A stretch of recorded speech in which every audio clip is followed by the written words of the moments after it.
بسم اللہ الرحمن الرحیم۔ شروع اللہ کے بابرکت نام سے جو نہایت مہربان رحم کرنے والا ہے۔ رب اشرح لی صدری ویسر لی امری واحلل عقدۃ من لسانی یفقہوا قولی۔ رب زدنی علما رب زدنی علما رب زدنی علما۔ امید کرتا ہوں ناظرین کرام آپ جہاں بھی ہوں گے خیر و عافیت کے ساتھ ہوں گے اور رمضان المبارک کے ان خوبصورت ایام میں رحمتیں بانٹ بھی رہے ہوں گے اور رحمتیں سمیٹ بھی رہے ہوں گے۔ ناظرین کرام ہر روز کی طرح آج بھی ایک انتہائی اہم موضوع آپ کے خدمت میں ہم لے کر حاضر ہوئے ہیں، اور آج کا جو ہمارا عنوان ہے وہ خدمت خلق ہے اور عوامی مسائل پہ ہم نے بات کرنی ہے۔ اور اس خوبصورت عنوان پہ بات کرنے کے لیے ہم نے اسٹوڈیو میں مدعو کر رکھا ہے۔ آپ صدر ہیں پاکستان عوامی تحریک راولپنڈی اور وائس چیئرمین مرکزی سیرت میلاد کمیٹی راولپنڈی محترم جناب غلام علی خان صاحب۔ Sir thank you very much, آج آپ ہمارے اسٹوڈیو تشریف لائے، آپ نے اپنا وقت عنایت فرمایا، آپ کا بے حد شکریہ۔ اسی کے ساتھ ہمیں جوائن کر چکے ہیں ڈائریکٹر منہاج القرآن اسلامک سینٹر راولپنڈی اور صدر منہاج القرآن علماء کونسل راولپنڈی محترم جناب حضرت علامہ محترم یاسر نصیر مجدد صاحب۔ Sir thank you very much, آج آپ نے ہمیں جوائن فرمایا اور آپ آج ہمارے اسٹوڈیو تشریف لائے، آپ کا خیر مقدم ہے، آپ کو خوش آمدید کہتے ہیں۔ ناظرین کرام جیسے کہ میں نے انٹرو میں بتایا کہ آج کا جو ہمارا عنوان ہے وہ انتہائی اہمیت کا حامل ہے۔ حضور صلی اللہ علیہ وسلم نے اپنے دور میں جب فلاح و بہبود کا کام سٹارٹ کیا، لوگوں کی مدد کی اور لوگوں کو معاشی طور پہ جو ہے وہ بدحالی سے نکال کر خوشحالی کی طرف لائے، تو وہ جو جرنی ہے اس حوالے سے بتائیے گا، اور عصر حاضر میں ہمارے حکمرانوں کو اور ہمارے جو اقتدار میں بیٹھے لوگ ہیں انہیں کون سے ایسے اقدامات کرنے چاہیے جن سے ہمارے معاشرے میں جو ہے یہ استحصالی ختم ہو، اور جو غریب کا بچہ ہے، ہم اکثر اوقات دیکھتے ہیں جب ہم کہیں بھی شاپ پہ جاتے ہیں جب گلی کوچے میں، تو چھوٹے چھوٹے بچے جو ہیں وہ ہم سے جو ہے وہ مطالبہ کرتے ہیں کہ آپ ہماری مدد کر دیں، ہمیں 10 روپے دے دیں، حتیٰ کہ یہ ہمارے اقتدار میں بیٹھے لوگ جو ہیں وہ اتنی عیاشی اور اتنا لوٹ مار کر رہے ہیں۔ تو اس حوالے سے جو ہے نا ہمارے ناظرین کی تھوڑی اصلاح فرمائیے گا اور ہمارے جو اقتدار میں بیٹھے لوگ ہیں ان کو بھی تھوڑا سا بتائیے گا۔ بسم اللہ الرحمن الرحیم۔ سب سے پہلے طیب الحسنی آپ نے آج کے پروگرام میں مدعو کیا، آپ کا شکریہ ادا کرتا ہوں۔ خدا کے بندے تو ہیں ہزاروں، بنوں میں پھرتے ہیں مارے مارے، میں اس کا بندہ بنوں گا جس کو خدا کے بندوں سے پیار ہے۔ سبحان، کیا خوبصورت۔ اور کسی نے کیا خوب کہا ہے کہ اپنے من میں ڈوب کر پا جا سراغ زندگی، تو اگر میرا نہیں بنتا تو نہ بن، اپنا تو بن۔ جو موضوع آج آپ نے رکھا ہے بہت کمال موضوع ہے، اور قرآن و حدیث کو بغیر نظر سے دیکھا جائے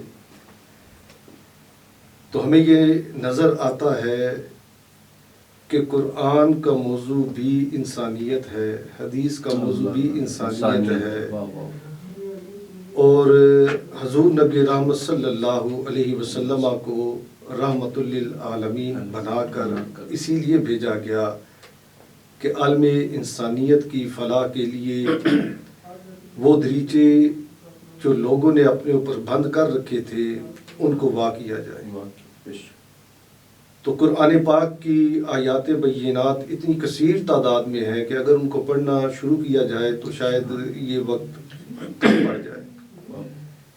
مختصر میں گزارش کروں گا کہ رب کریم ارشاد فرماتے ہیں کہ الم یعلموا ان یقبل التوبۃ عن عبادہ ویأخذ الصدقات، کہ اللہ کریم اپنے بندوں کی ایک تو توبہ قبول کرتا ہے، اور دوسری چیز جو رب کریم قبول کرتا ہے وہ ان کے صدقات ہیں۔ اب یہ جو نظام زکوٰۃ دیا ہے حضور نبی رحمت صلی اللہ علیہ وسلم نے اپنے رب کے حکم پر، تو اس کا مقصد خدمت خلق تھی کہ وہ لوگ جن کا رزق کم ہے تو ان کے رزق کو اس انداز میں پورا کیا جائے کہ جن کو رب نے عطا کیا ہے وہ اپنے دیے ہوئے رزق میں سے اپنے بہن بھائیوں کا، اپنے اہل محلہ کا، اپنے اہل علاقہ کا، اپنے فقراء کا، مساکین کا وہ خیال کریں۔ یعنی جب مصارف زکوٰۃ کو بیان کیا گیا تو شروع ہی انما الصدقات للفقراء والمساکین،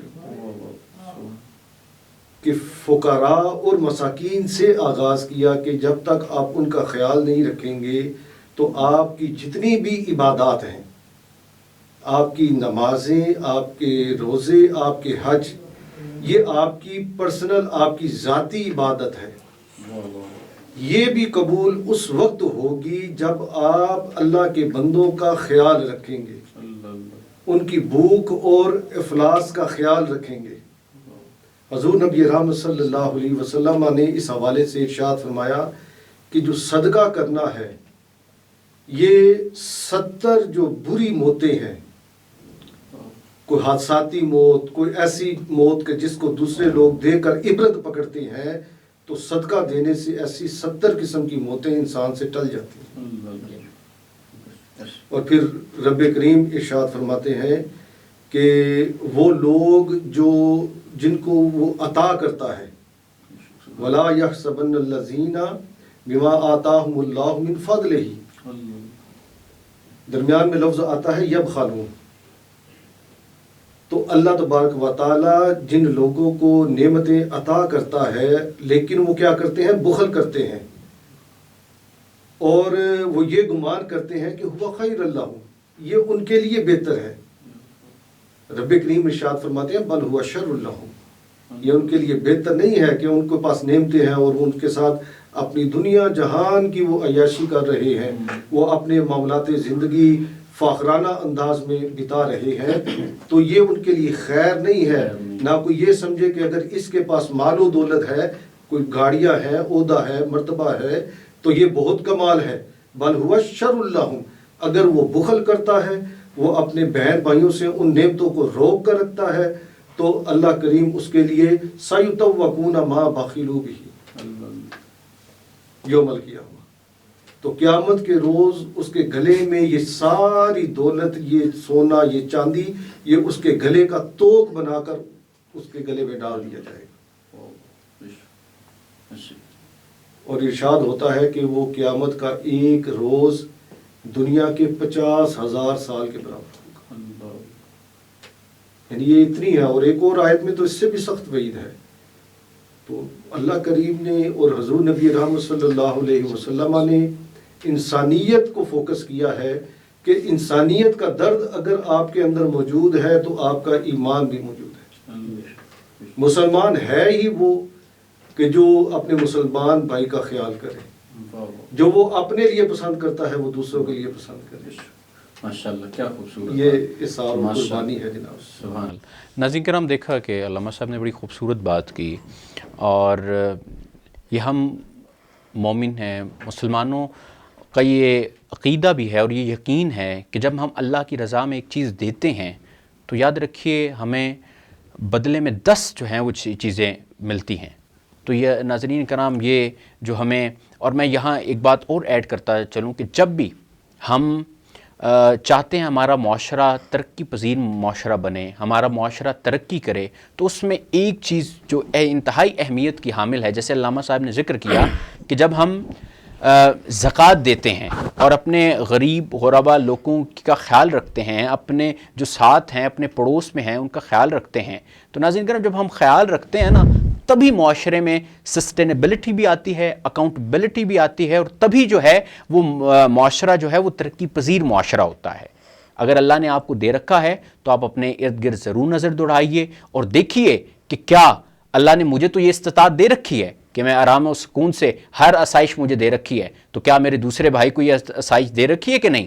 تو آپ کو چاہیے کہ آپ کو جو اللہ تعالیٰ نے استطاعت دے رکھی ہے، آپ اپنی استطاعت کے مطابق اللہ کے دیے ہوئے مال میں سے اس کے اوپر جو ہے نا وہ خرچ کریں اور اس کو دیں۔ ناظرین کرام، اسی کے حوالے سے میں دوسرا جو ہے علامہ صاحب سے، جو علامہ صاحب نے بڑی پیاری گفتگو کی ہے، اسی ضمن میں انشاءاللہ میں گزارش کروں گا کہ علامہ صاحب یہ بتائیے گا کہ ہمارے معاشرے میں ہم دیکھتے ہیں بہت سی این جی اوز بھی کام کر رہی ہیں، اور کچھ ایسے احباب بھی ہیں جو فرد واحد ایک آرمی کے طور پہ بھی کام کر رہے ہیں، لیکن پھر بھی ہمارا معاشرہ جو ہے وہ دن بدن جو ہے وہ تنزلی کا شکار ہوتا جا رہا ہے۔ تو اس کی کیا بنیادی وجہ آپ سمجھتے ہیں؟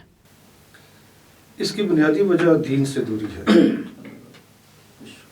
دین سے دوری اور بلا جواز خواہشات نفسانی اور ان کے پیچھے دن رات بھاگنا۔ یعنی آپ حضور داتا گنج بخش رحمۃ اللہ تعالیٰ علیہ نے فرمایا کشف المحجوب میں کہ اے بندے تم جینے کے لیے کھاؤ، کھانے کے لیے مت جیو۔ اللہ اللہ، لیکن ہمارا اب زندگی کا اب ہر چیز وافر ہے، کس چیز کی کمی ہے؟ یعنی گودام بھرے ہوئے ہیں اناج کے ساتھ، بالکل دکانیں بھری ہوئی ہیں کپڑوں کے ساتھ، ایسے ہی، جو بیسک ضروریات ہیں ہاں وہ پوری وہ ہمیں مل رہی ہیں، ایسے لیکن ہم ایک دوسرے کے دیکھ کر اور ایک دوسرے سے آگے بڑھنے کی خواہش میں اور دنیاوی خواہشات کے اندر وہ اتنے ڈوب چکے ہیں، اور قرآن و حدیث کو ہم اس سے صرف نظر کر چکے ہیں، ہم اپنے پس پشت ڈال چکے ہیں۔ تو یہ وہ بیسک وجہ ہے، جبکہ رب کریم ارشاد فرماتا ہے، کتنا خوبصورت انداز ہے رب کریم کا کہ من ذا الذی یقرض اللہ قرضا حسنا، اللہ سبحان، یعنی کون ہے جو اپنے رب کو قرض حسنا قرض دے، واہ واہ واہ واہ، کیا خوبصورت، قرض حسنا عطا کرے، اللہ، فیضاعفہ لہ، واہ واہ، تو وہ اس کو اس سے دوگنا کر کے اس کو واپس کر دے۔ بے شک ایسے ہی، یعنی اللہ کی نعمتیں ہیں، اللہ کو ہی واپس دینی واپس ہے، دینی ہے، اور پھر اللہ اس کے بدلے میں آپ کو اسے ڈبل کر کے واپس کرے گا۔ واہ واہ، تو یہ اگر فلسفہ ہمیں دین کا اگر ہم سمجھ آ جائے تو ہماری زندگی آسان ہو جائے۔ بے شک، بے شک، تو یہ بیسک کانسیپٹ قرآن نے بھی دیا ہے، حدیث نے بھی دیا ہے، اور رب کریم نے بزبان مصطفیٰ صلی اللہ علیہ وسلم یہ ارشاد فرمایا کہ اے لوگو اپنے چہرے کو بچاؤ، یعنی آگ کے عذاب سے، عذاب سے، بے شک، چاہے تمہیں کھجور کا جو چھلکا کی تمیر یعنی اوپر وہ جھلی ہوتی ہے نا، وہ دے کر اپنی جان کیوں نہ چھڑانی، تو وہ بھی صدقہ کرو۔ اگر نہیں ہے، اور حضور نبی رحمت صلی اللہ علیہ وسلم سے پوچھا گیا کہ سب سے بہتر صدقہ کیا ہے، تو حضور نبی رحمت صلی اللہ علیہ وسلم نے ارشاد فرمایا کہ اس تنگ دست کا صدقہ سب سے بہتر ہے جو بندہ اپنے ہاتھ سے محنت کر کے کمائے اور اس میں سے وہ تقسیم کرے، بجائے اس کے کہ ایک امیر بندہ تقسیم کرتا ہے، اس سے زیادہ قبولیت کس کی ہے؟ ایک غریب بندے کی۔ یعنی کانسیپٹ جو بات میں نے آپ کو بتائی ہے کہ اگر آپ کی آنکھوں میں لالچ نہیں ہے، یعنی پیٹ تو بھر گیا لیکن آنکھیں ابھی نہیں بھری، نہیں، بے شک، ایسے ہی، اور اسلام یہ کہتا ہے کہ آپ نے اپنا پیٹ خالی رکھنا ہے اور دوسروں کو تقسیم، واہ واہ واہ، ماشاء اللہ، کیا خوبصورت علامہ صاحب ناظرین، اور اس کے اوپر میں آخری حدیث مبارکہ کے بروز محشر جب اللہ کے بندوں کو اس کے سامنے پیش کیا جائے گا تو اللہ تبارک و تعالیٰ پوچھے گا، اے میرے بندے میں بیمار تھا تو میری عیادت کو نہیں آیا۔ اب وہ بندہ حیران ہو کر کہے گا، یا باری تعالیٰ تو کب بیمار، کب تو نظر ہی نہیں آتا تھا۔ تو اللہ کہے گا کہ فلاں بندہ بیمار ہوا تھا تو تو اس کی اگر تیمارداری کے لیے جاتا تو مجھے اس کے پاس پاتا، اللہ اللہ، واہ واہ، کیا خوبصورت، میں بھوکا تھا تو نے مجھے کھانا نہیں کھلایا۔ بندہ حیران ہو کے کہے گا، یا باری تعالیٰ تو تو بھوک سے پاک ہے۔ ایسے، تو اللہ تبارک و تعالیٰ فرمائے گا، میرا فلاں بندہ تیرے پاس آیا تھا کہ مجھے بھوک لگی ہے، مجھے کھانا کھلا دو، ایسے ہی، تو نے اس کو نہیں کھانا کھلایا۔ اسی طرح پیاسے کے بارے میں فرمایا کہ میں پیاسا تو نے مجھے پانی نہیں پلایا۔ تو بندہ پھر حیرت کا اظہار کرے گا تو رب کہے گا، میرا فلاں بندہ تیرے پاس آیا تھا، اس نے کہا تھا مجھے پانی دے دو، واہ واہ واہ، لیکن تو نے اسے پانی نہیں پلایا تھا۔ تو یہاں پر ایک یہ بھی فلسفہ ملتا ہے، حضور نبی رحمت صلی اللہ علیہ وسلم نے ارشاد فرمایا کہ اگر تمہارے پاس کوئی مانگنے آ جائے تو اس کو خالی مت لوٹاؤ، یعنی مراد یہ ہے کہ وہ تمہاری نظر میں مجبور ہے یا نہیں ہے، وہ دھوکے اور فریب سے، جیسے آج کل مانگنے والوں کا ایک حساب تھا، جس حوالے سے آپ نے بھی سوال کیا کہ گلی محلے میں بچے مانگ رہے ہوتے ہیں اور وہ مستحق نہیں بھی ہوتے، لیکن اسلام کا فلسفہ یہ ہے کہ اگر ایسا بندہ ہاتھ پھیلا دے تو آپ اس کو عطا کر دیں، اس کو کھلا دیں۔ آپ اس کو نہیں کھلا رہے، آپ یہ قرض حسنہ دے رہے ہیں اپنے رب کو، آپ یہ اپنا بینک بیلنس وہاں پر ڈیولپ کر رہے ہیں۔ تو یہ اگر ہمیں سمجھ آ جائے، اور رمضان المبارک کے حوالے سے فلسفہ ہی یہی ہے کہ روح اور نفس اس کو آپ نے پاکیزہ رکھنا ہے، اور یہ پاکیزہ کیسے کرنا ہے؟ بدن تو پاکیزہ ہو رہا ہے آپ کا روزے کے ساتھ، روح آپ کی پاکیزہ ہو رہی ہے آپ کی نماز، آپ کے سجود کے ساتھ، اور زکوٰۃ کا فلسفہ دے دیا کہ مال کو پاک کرو اپنے زکوٰۃ کے ساتھ۔ اور جب یہ تینوں چیزیں ملیں گی تو یہ روح جس کے بارے میں صحابہ نے سوال کیا کہ یا رسول اللہ روح کیا ہے، تو ارشاد فرمایا کل روح من امر ربی، رب سے سوال کیا تو رب نے فرمایا کہ یہ امر ربی ہے، یعنی اس کا تعلق عالم امر سے ہے۔ اور اسلام اور یہ فلسفہ جو رمضان المبارک کا ہے وہ یہ ہے کہ بندہ جو اس قفس عنصری میں وہ روح جو عالم امر سے آئی ہے اور اس میں آ کر مقید ہو گئی ہے، تو اس کا تعلق اپنے رب کے ساتھ جڑ جائے، یہ اپنے رب کے ساتھ اس دنیا میں رہتے ہوئے، اس کی چکا چوند میں رہتے ہوئے یہ اپنے رب کے ساتھ تعلق کو جوڑ لے، اور زکوٰۃ سے مال کو پاک کر کے اپنے بدن پر جو چیز لگائے گا تو وہ بدن پاک ہوگا، اور جب رب کی عبادت کرے گا تو روح کو اس جو فانی جسم ہے اس کو پھاڑ کر عالم امر میں اپنے تعلق کو جوڑنے میں آسانی ہوگی۔ سبحان ماشاء اللہ۔ علامہ صاحب بہت خوبصورت ناظرین کرام گفتگو فرما رہے تھے، اور میں خلاصے کے طور پہ یہ بات عرض کرتا چلوں کہ یاد رکھیے گا کہ ہمارے ہاں اکثر اوقات غلط العام یہ مشہور ہو گیا ہے،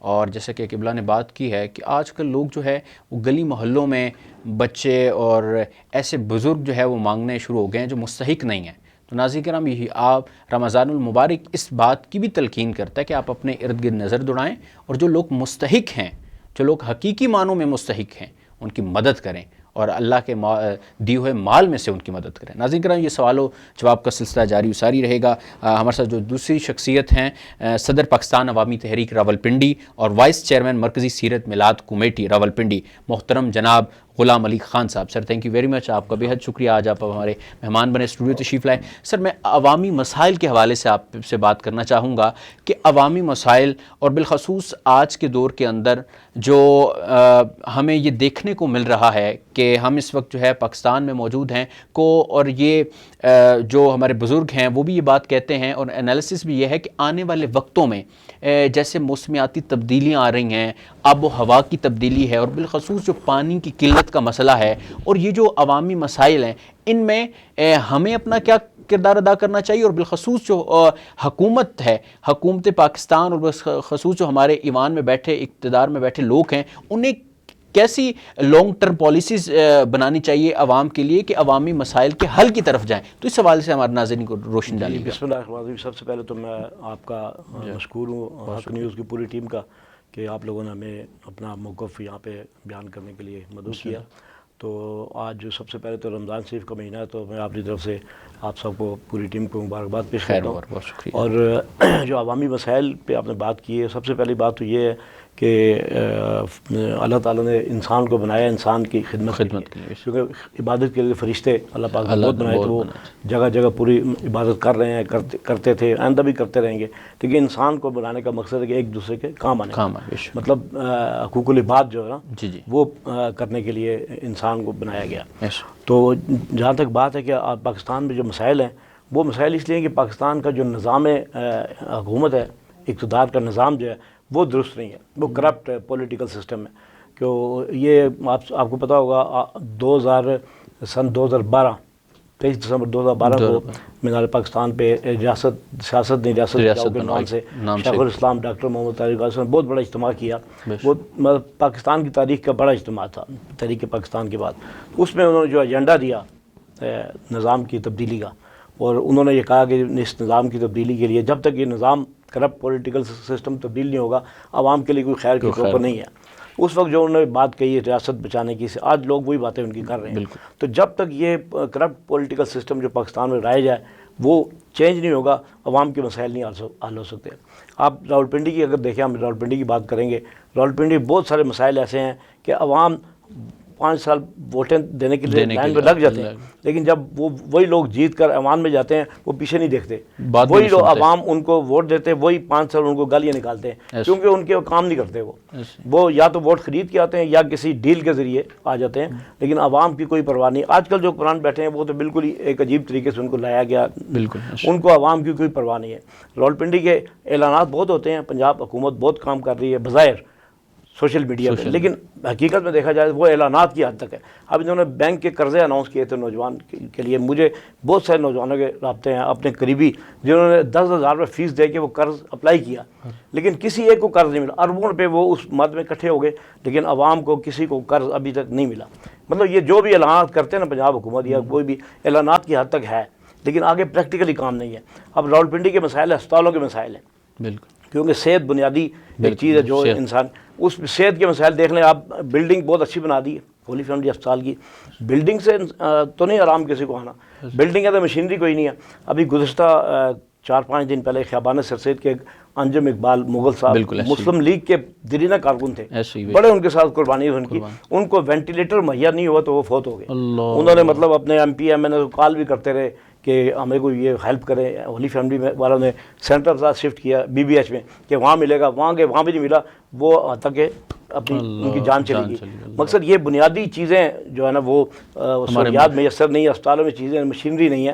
دوسری چیز ہے کہ اگر اسپتالوں میں یہ ایک انہوں نے ایمبولینس چلائی ہے، موبائل ایمبولینس، میں اس کی ضرورت نہیں ہے۔ اگر آپ اسپتالوں میں مہیا کرتے ہیں، میڈیسن مہیا کرتے ہیں، علاج مہیا، ڈاکٹر پراپر ہوں اور وہاں پہ مریض کی دیکھ بھال ہو، وینٹیلیٹر ہو، پھر وہ اپنا گردے واش کرنے والی جو ہوتی ہے ڈائلسس مشینیں وہ نہیں ہے، اس کی وجہ سے لوگ مر رہے ہیں۔ اگر ہیں بھی ہیں تو ان کو پراپر ڈیل کرنے کا بندہ کوئی نہیں، ڈاکٹر نہیں ہے۔ اب میرا خیال ہے کوئی پچھلے 15 سے 20 سال یا 25 سال سے دیکھ لیں، اگر 1000 بندہ ریٹائر ہوا ہے ڈاکٹرز تو 4 یا 5 یا 10 بھرتی ہوئے ہیں۔ جب ڈاکٹر نہیں ہوں گے تو وہ مشینیں کون ڈیل کرے گا؟ وہ تو مشینیں ہی نہیں ہیں، مشینری مکمل نہیں ہے۔ مطلب صحت کا جو سہولیات ہے نا وہ نہ ہونے کے برابر ہے۔ لہذا ہمیں عوام کو بھی یہ سوچنا ہے کہ ہم نے کن لوگوں کو اقتدار میں لے کے آنا، کن لوگوں کو آگے پروموٹ کرنا تاکہ وہ لوگ ہمارے مسائل حل کریں۔ ان لوگوں کا عوام کے مسائل سے کوئی سروکار نہیں ہے، یہ صرف اپنے ذاتی مفادات، اپنے بینک بیلنس کروڑوں روپے جو لگا کے آئے گا وہ اربوں کمائے گا، اگلے الیکشن کے لیے پیسے جمع کرے گا۔ لہٰذا اس سسٹم کو، پولیٹیکل سسٹم کو چینج ہوئے بغیر عوام کے لیے کوئی خیر کی توقع نہیں ہے۔ اسی طرح عوام جو ہے نا وہ عوام مسائل میں درپیش رہیں گے جب تک یہ سسٹم چینج نہیں ہوتا۔ بہت شکریہ ناظرین کرام، آپ نے دیکھا کہ جو ہے غلام علی خان صاحب نے بڑی خوبصورت بات کی کہ جب تک یہ سسٹم جو ہے وہ چینج نہیں ہوگا، اس میں تبدیلی نہیں آئے گی۔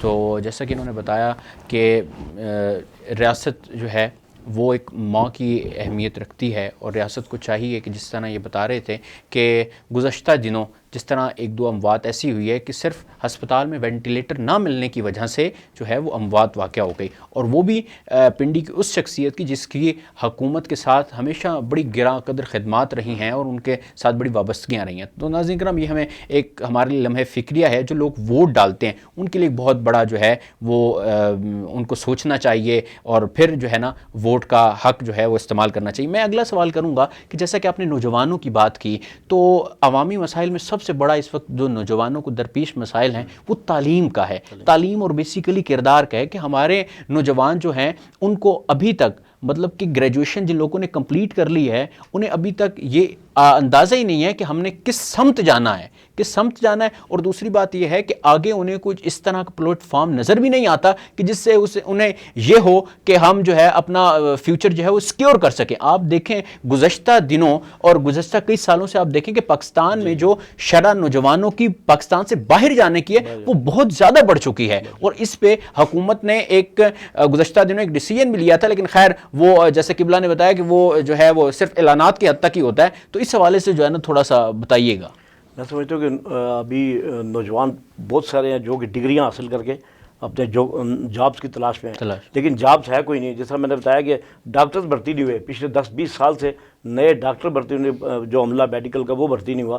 باقی اداروں میں یہی صورتحال ہے، نوجوان بھرتی ہوں گے تو پرانے لوگ ریٹائر ہوں گے، نئے لوگ بھرتی ہوں گے تو ان کو نوکری ملے گی، ان کی جابز ہوں گی، لیکن اگر نوکری یہاں ہے بھی ہیں وہ فیسلٹیز نہیں ہیں یہاں پہ، اس لیے لوگ زیادہ تر یہاں سے ہزاروں کی تعداد میں لوگ بیرون ملک شفٹ ہو چکے ہیں، اچھے ڈاکٹر، انجینئر، وکلاء، اچھے لیول کے پڑھے لکھے لوگ جو بہت لیڈیز بچیاں بھی وہ باہر شفٹ ہو رہی ہیں، کیونکہ یہاں پہ فیوچر کوئی نظر نہیں آ رہا، یہاں نہ جابز ہیں، نہ کوئی فیوچر ہے، نہ کوئی اچھا کاروبار کے مواقع بھی اس طرح ہی ہیں کہ وہ کاروبار اگر مطلب کوئی نیا بناتا ہے اس کے لیے بھی اتنی مشکلات ہیں، اتنے ٹیکسز دینے ہیں، اتنا کچھ ہے کہ لوگ کہتے ہیں یار اب کئی فیکٹریاں بند ہو چکی اسی وجہ سے کہ ٹیکسز کی بھرمار ہے، بورڈ ٹیکس علیحدہ ہے، پروفیشنل ٹیکس علیحدہ ہے، اور پتہ نہیں مختلف قسم کے ٹیکسز اتنے آ جاتے ہیں کہ عام دکاندار کہتا ہے میرا بھی کچھ عرصہ پہلے دکان تھی، اسی وجہ سے ہم نے چھوڑی کہ ٹیکس دیں یا کاروبار چلائیں، ایک تو اخراجات اتنے ہیں، ایک تو مہنگائی اتنی ہے، اوپر سے پٹرول کا ریٹ بڑھتا جا رہا ہے، مطلب غریب کے لیے مشکلات ہی مشکلات ہیں،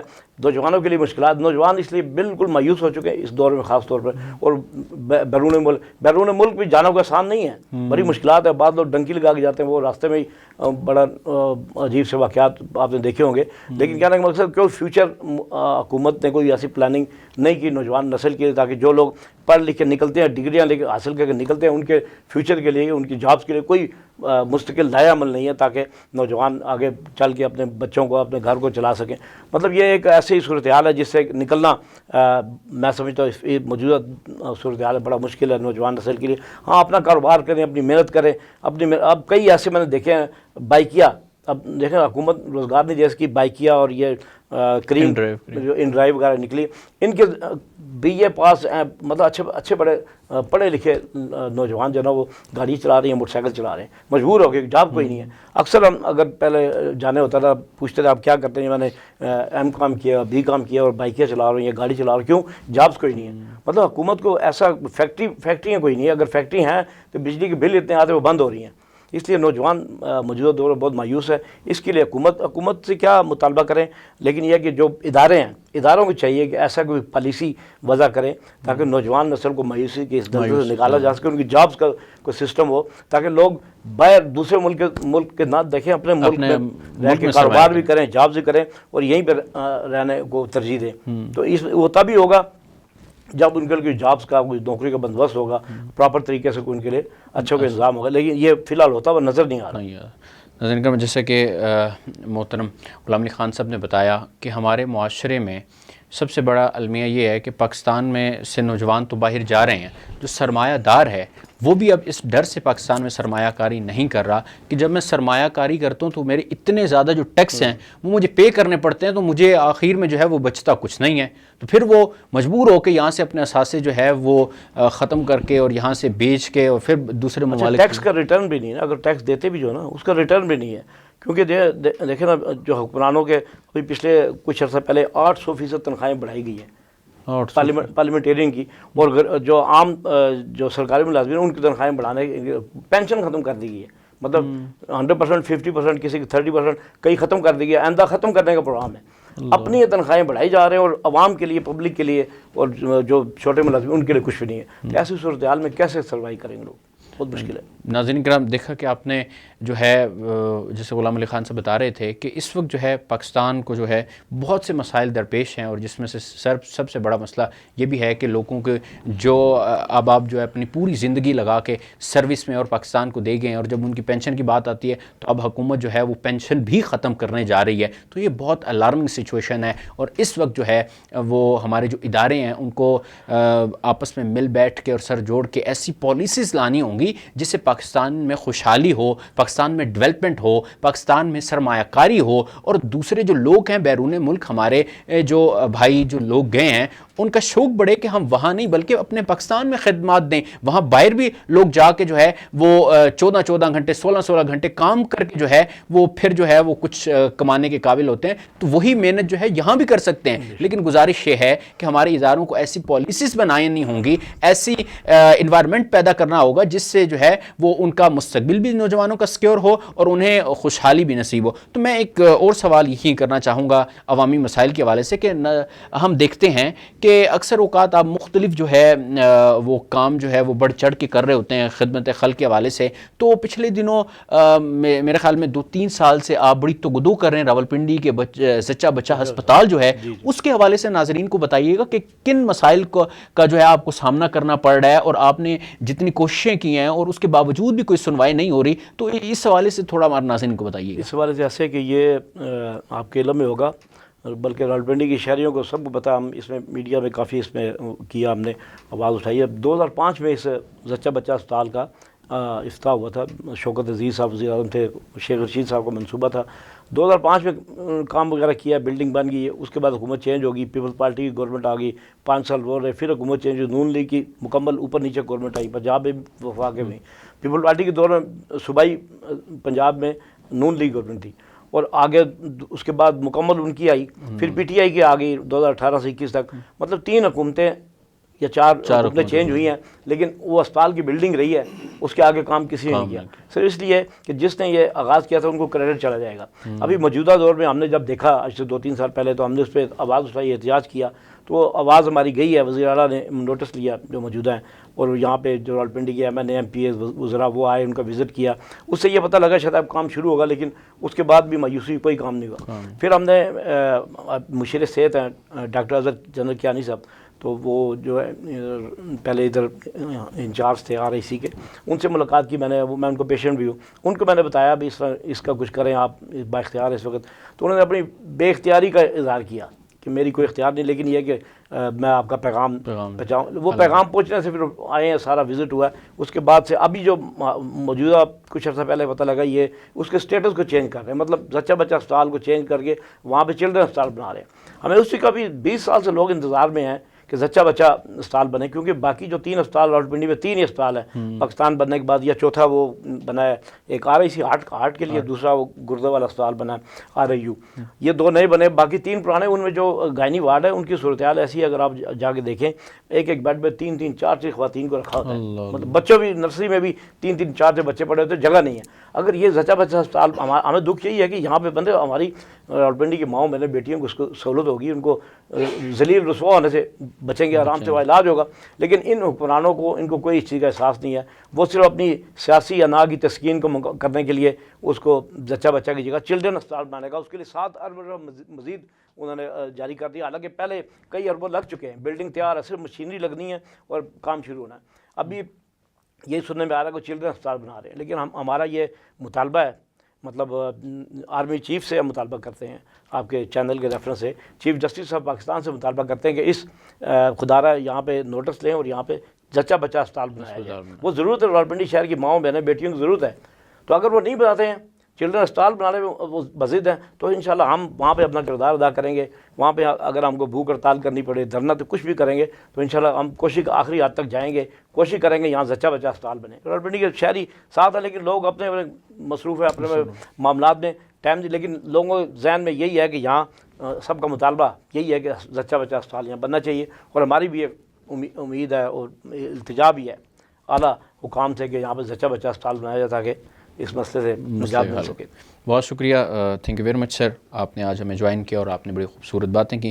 ناظرین کرام، ابھی جو ہے ہمیں اسٹوڈیو میں جوائن کر چکے ہیں، نعت گو شاعر ہیں اور زونل ناظم تربیت تحریک منہاج القرآن اسلام آباد ہیں، محمد وسیم مرزا صاحب نعت گو شاعر ہیں. ان سے انشاءاللہ ہم کلام بھی سنیں گے، اور پھر جو ہے ہم آگے جو ہے یہ سوالات کا سلسلہ جو ہے یہ جاری و ساری رہے گا. وہ عاشقوں کے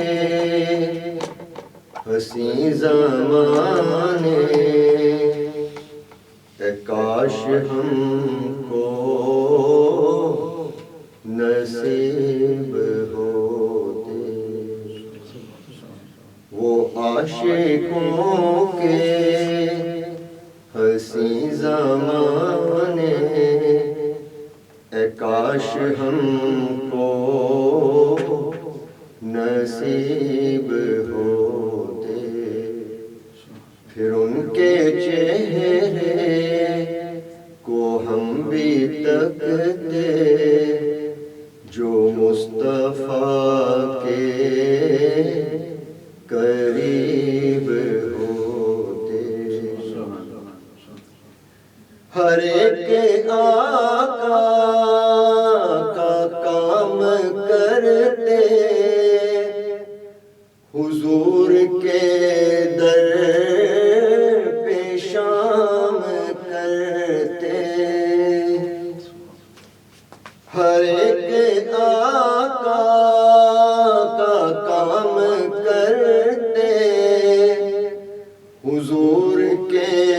در پیشام کرتے ہمیں بھی آقا خرید لیتے تو بخت کتنے عجیب ہوتے ہمیں بھی آقا خرید لیتے تو بخت کتنے عجیب ہوتے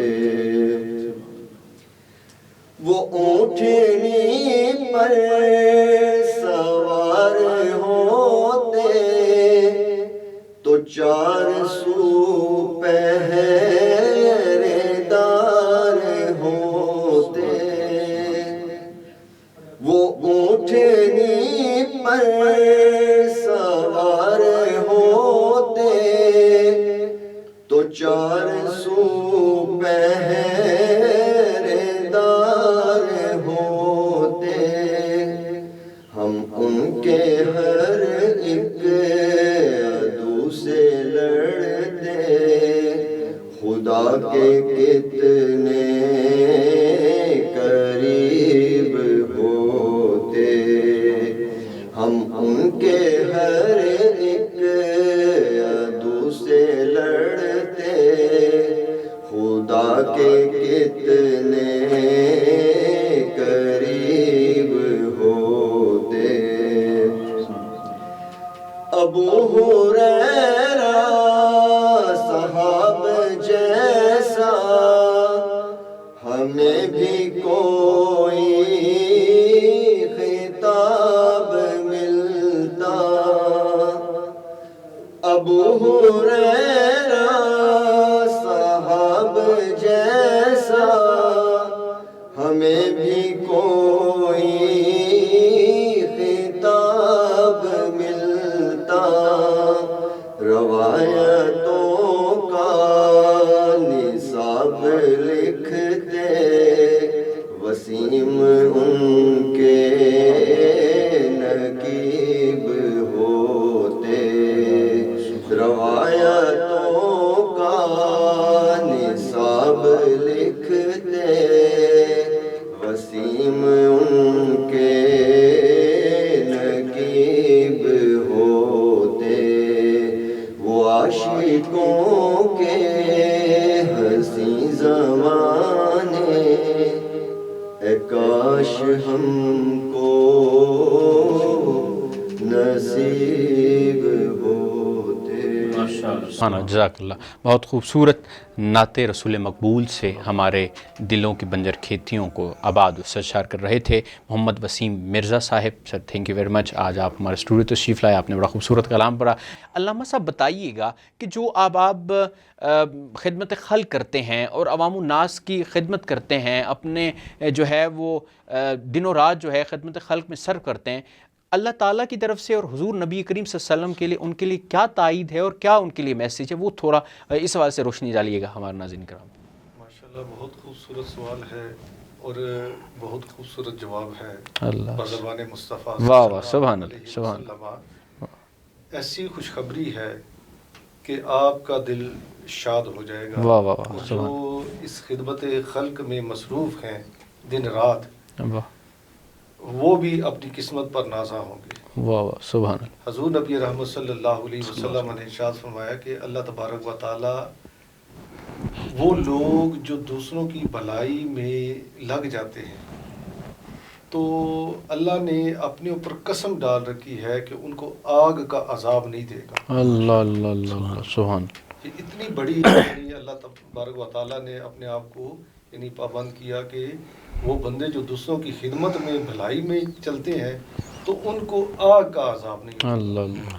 اور پھر ارشاد فرمایا کہ جب روز محشر برپا ہوگا اور ہر کوئی افراتفری اور نفسا نفسی کے عالم میں ہوگا، اپنے اعمال کو دیکھ رہا ہوگا اور بچنے کی کوشش کر رہا ہوگا، تو اللہ کے وہ بندے جو زندگی بھر وہ دوسروں کی خدمت میں دوسروں کی بھلائی میں چلتے رہے، انہوں نے اپنی زندگی تو اس لمحے اللہ تبارک و تعالی عرش پر نور کے ممبر سجائے گا. واہ واہ واہ. ان نور کے ممبروں پر پھر ان کو بٹھائے گا. اللہ اللہ. واہ واہ. اور سبحان. پھر ان سے محو کلام ہوگا. واہ واہ واہ. کیا کہن.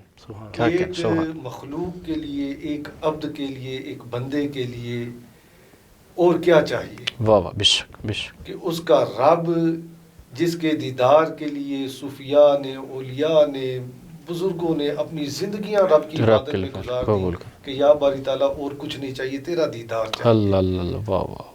اور وہ کہاں سے مل رہا ہے؟ وہ خدمت خلق میں مل رہا ہے. بے شک. سبحان. اور حضور نبی رحمت صلی اللہ علیہ وسلم نے فرمایا کہ وہ بندے جو دوسروں کی بھلائی میں لگے رہتے ہیں، جب روز محشر ان کے اعمال کو تولا جائے گا واہ واہ واہ. تو اگر ان کی نیکیوں کا پلڑا بھاری رہا تو فابہا، واہ واہ. اور اگر کمی ہوئی تو میں خود وہاں موجود ہوں. اللہ اللہ. سبحان. میں اس کے کیا لیے کیا. کافی ہو جاؤں. اللہ اللہ. کیا ماشاء اور اللہ. آخری خوبصورت حدیث بات. مبارکہ عمراء کے لیے، ان لوگوں کے لیے جن کے دسترخوان اللہ کی نعمتوں کے ساتھ وسیع ہو چکے. وسیع ہو چکی.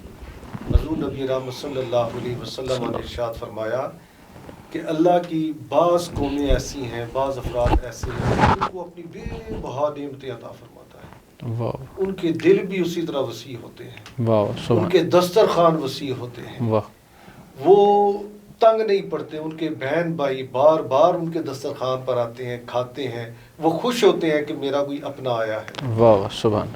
تو جیسے جیسے اس کا دل وسیع ہوتا جاتا ہے، اللہ تعالیٰ اپنی نعمتیں بھی اس کو عطا کرتا جاتا ہے. واہ واہ. سبحان.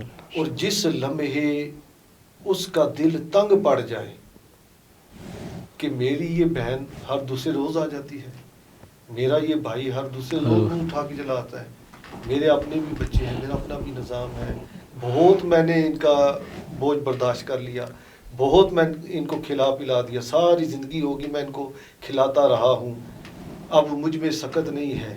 تو جس لمحے اس کا دل تنگ پڑ جائے تو حضور نبی رحمت صلی اللہ علیہ وسلم نے ارشاد فرمایا کہ اللہ کریم اپنی وہ نعمتیں اس سے واپس لے لے اللہ اللہ. اور اپنے دوسرے بندوں کو دے دیتا ہے جن کے دل وسیع ہوتے ہیں. سبحان اللہ. کیا تو اس کے لیے یہاں ہمیں یہ سبق ملتا ہے کہ ہمیں اپنا دل وسیع رکھنا چاہیے، اپنے دسترخوان کو جتنی وسعت ہو سکے دینی چاہیے.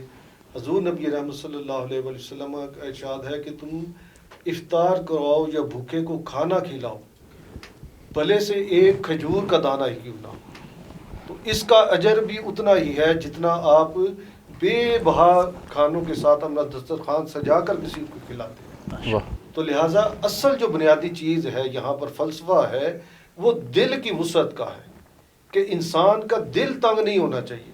اگر آپ کا دل بڑا ہے، وسیع ہے، تو اللہ تعالیٰ کی نعمتیں وہ دروازے کھول کر آپ کی طرف، چھت پاڑ کر آپ کی طرف آئیں گے. واہ واہ. سبحان اللہ. ماشاء اللہ. کیا خوبصورت. اللہ ماشاء اللہ. کیا خوبصورت جو ہے علامہ صاحب نے گفتگو فرمائی. اور ناظرین کرام، یہ گفتگو کا یہ خلاصہ بھی یہی ہے کہ جو اللہ کی راہ میں مال خرچ کرتے ہیں اور جو اللہ کے بندوں کو اللہ کے دیے ہوئے مال میں سے خرچ کرتے ہیں، تو ان کے لیے علامہ صاحب نے بڑی پیاری بات کی کہ اللہ تعالیٰ خود انہیں فرمائے گا اور بھرے مجمع میں جو ہے ان کی کیا شان ہوگی، وہ علامہ صاحب نے بیان کی ہے. اور میں امید واسق رکھتا ہوں کہ آپ نے آج کی نشست سے بہت کچھ سیکھا ہوگا. میں ایک محترم جناب غلام علی خان صاحب کی طرف آؤں گا کہ عوامی مسائل پہ جس طرح ہم بات کر رہے تھے، عوامی مسائل کے حل کی طرف کس طرح جایا جائے اور ان کے حل کے لیے کیا ایسے مثبت اور کیا ایسے ٹھوس اقدامات کیے جائیں جس کی وجہ سے ہمارا معاشرہ جو ہے تنزلی سے نکلے اور ایک بہتری کی طرف جائے اور بے روی سے ہم نکلیں. اور اس حوالے سے ہمارے ناظرین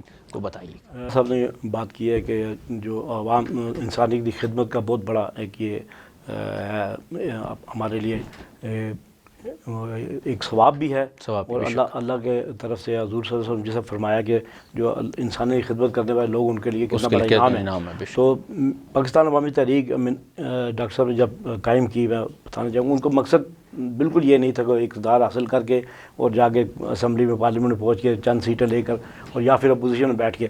ان کا مقصد یہی تھا کہ پاکستان کو اسلامی فلاحی ریاست بنانے کی جدوجہد کرنا، اور کبھی بھی یہ مقصد نہیں رہا کہ اپنے ذاتی مفادات کے لیے وزارتوں کے لیے یہ پاکستان عوامی. پھر ڈاکٹر طاہر غازی صاحب نے جو منہاج ویلفیئر فاؤنڈیشن کا قیام کیا وہ بھی اس کی وجہ یہی تھی کہ انسانیت کی خدمت کو اپنا شعار بنایا جائے. تو اسی سے آپ نے دیکھا ہوگا ابھی راولپنڈی میں گزشتہ روز ہم نے منہاج ویلفیئر فاؤنڈیشن کے پلیٹ فارم سے یہ ایک بڑے شادی ہال میں بہت بڑا مطلب ایک اجتماعی شادیوں کا اہتمام کیا. نہیں شادیوں کا تو کیا, لیکن ابھی یہ رمضان راشن فیملی کے لیے نا وہ بہت بڑا ایک مارکی میں کیا تقریباً 500 فیملیز کو. اور وہ ایسے نہیں تھا کہ وہاں لائنیں لگوا کے دی گئے, ایسے نہیں تھا. ایسے یہ مطلب شیخ الاسلام کو یہ کرایا جاتا ہے کہ منہاج ویلفیئر فاؤنڈیشن کو اس طریقے سے مطلب انہوں نے تربیت کی ان کے رضاکاروں کو کہ وہ ایسے نہیں کہ لوگوں لائنیں لگا کے ان کو رسوا کر کے دیا, نہیں وہاں سے وہ تنظیمات لے کر گئی ہیں اور تنظیم میں جو منہاج یوتھ لیگ کے نوجوان ہیں وہ ان کے جو راشن ہے ان کے گھر ڈور ٹو ڈور جا کے پہنچا کے آئیں, مطلب باعزت طریقے سے. تو یہ اصل خدمت ہے جو کرنے والی ہے, جو لوگ ضرورت مند ہے, جو مستحق ہیں. ابھی ہم نے بنگش کالونی میں کیا منہاج ماڈل اسکول کی چھت پہ, وہاں پہ لوگوں کو بلا کے باعزت طریقے سے دیا. مطلب اصل چیز ہے عوام تک ان کی جو ہے حق پہنچانا اور جو خدمت جو ہے انسانیت کی وہ کرنا. مطلب تحریک منہاج القرآن یا پاکستان عوامی تحریک کا مقصد اقتدار حاصل کرنا یا مقصد یہ تھا, مقصد ان کا ابھی بھی یہ ہے کہ اس معاشرے کو اسلامی فلاحی معاشرہ اور مصطفی معاشرہ قائم کیا جائے تاکہ نوجوانوں کے مسائل حل ہوں, عوام کی پریشانیاں دور ہوں, عوام کے مسائل حل ہوں. اسی لیے سیاست نہیں ریاست بچاؤ کا عنوان بھی شیخ الاسلام نے دیا تھا. تو ہمارا ان لوگوں سے جو مخیر حضرات ہیں منہاج ویلفیئر فاؤنڈیشن دیگر بھی جو پرائیویٹ تنظیمیں وہ ہر موقع پر اپنا کردار ادا کرتی ہیں, اور منہاج ویلفیئر فاؤنڈیشن الحمدللہ اس وقت سر فہرست میں ہے ملک میں, بلکہ پوری دنیا میں جو خدمات سر انجام دے رہی ہے. باقی ہماری کل ہم نے دیکھا اکثر جہاں بھی راشن تقسیم ہوتا ہے کہ وہاں پہ بہت رش لگ جاتا ہے. اگر 100 فیملی کا رینج ہے 1000 فیملی اکٹھی ہوتی ہے. اس لیے میری راولپنڈی کے اور جہاں بھی مضافات میں جو لوگ مخیر حضرات ہیں ان سے مطالبہ ہے, ان سے اپیل ہے کہ آپ لوگ جتنی کوشش کریں, خاص طور رمضان شریف کے مہینے میں ان جو غریب غربا لوگ ہیں جو مستحق ان کی مدد امداد کی جائے تاکہ پاکستانی معاشرے کو مصطفی معاشرہ بنایا جا سکے اور پاکستانی معاشرے میں ایک اچھا ایسا سسٹم آئے, ایسا نظام آئے تاکہ ہر بندہ باعزت طریقے سے زندگی گزار سکے, خوشحال بسر کر سکے. ماشاءاللہ, بہت شکریہ. ناظرین کرام, جیسا کہ دیکھا آپ نے کہ غلام علی خان صاحب نے بڑی خوبصورت بات کی اور سیاست نہیں ریاست بچاؤ کے حوالے سے بھی انہوں نے بڑی پیاری بات کی, نظام کو تبدیل کرنے کے حوالے سے بات کی, اور ساتھ انہوں نے یہ بڑی خوبصورت بات کی کہ جب آپ مصطفی معاشرہ تبھی قائم ہو سکتا ہے کہ جب ہم اپنے دوسرے بھائی کا خیال کریں گے, اس کی یہ یاد رکھیں گے کہ یار اس کے اللہ نے ہمیں دے رکھا ہے تو اس کے پاس یہ چیز نہیں ہے, تو ہمیں جو ہے وہ اظہار کا دامن جو ہے وہ تھامنا چاہیے. ہمیں خدمت جو ہے وہ دوسروں کو جو ہے بڑھ چڑھ کے جو ہے وہ اللہ کے مال میں سے دوسروں کو دینا چاہیے. ناظرین کرام, امید کرتا ہوں کہ آج کے اس اہم نشست میں آپ نے بہت سی چیزیں جو سیکھی ہوں گی اور انشاءاللہ اسے کوشش کریں کہ اپنی عملی زندگیوں میں جو ہے وہ اپنائیں تاکہ ہمارا جو معاشرہ ہے یہ حقیقی معنوں میں مصطفی معاشرہ بن سکے اور حقیقی معنوں میں ہم ترقی کر سکیں. ناظرین کرام, میں ایک دفعہ پھر محترم جناب غلام علی خان صاحب کا سر آپ کا بہت بہت شکریہ, آج آپ ہمارے مہمان بنے اور آپ نے بڑا وقت عنایت فرمایا, آپ کا بے حد شکریہ. محترم جناب علامہ یاسر نصیر مجددی صاحب, آپ کا بے حد شکریہ, آج آپ نے بھی بڑا اپنا قیمتی وقت میں رحمت فرمایا اور آج آپ ہمارے اسٹوڈیو تشریف لائے. ناظرین کرام, اسی کے ساتھ اپنے میزبان طیب سرور الحسنی کو اجازت دیجیے اور دیکھتے رہیے حق نیوز.